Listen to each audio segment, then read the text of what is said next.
Знаете ли вы, по какому делу вот? Нет, я только прочитал по информацию, а так не знаю, за что. В чем причина задержания? Не является ли это политическим гонением? Я не знаю, я просто документы не видел, я в следственных органах не работаю, поэтому когда будет все открыто показано, тогда могу сказать. Сегодня не знаю, насколько это правильно, неправильно. Тем более я не участвую в задержаниях и сборе документов. Жанна Емельянова, вы не знаете, по какому делу он проходит?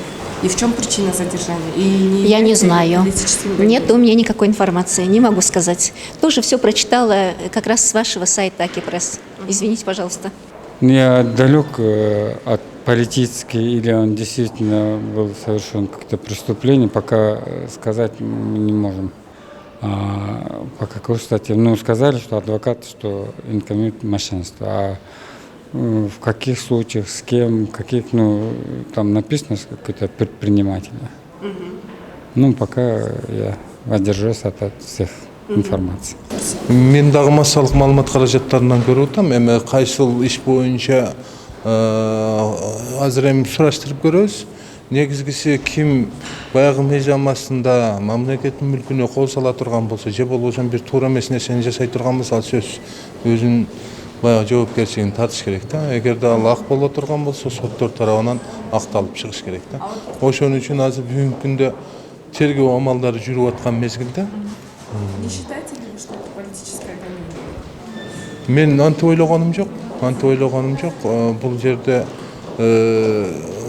баягы келечек көрсөтөт го бунун баарынча. Анан кийин бүгүнкү күндө аты башы көрүнүп калган кызматкерлердин баарынын артындагы саясат бар десек, бул туура эмес болуп калат да. Ошондуктан мен ойлойм, эми акталып чыгып кетишин каалайм негизиненчи. Бирок бул баягы өзүнүн жолунда эле кете берсе жакшы болот да. Азыр ошол бүгүнкү күндө укук коргонгондар иштеп атат, сот чечим чыгарат. Ал боюнча маалыматтарын окудук.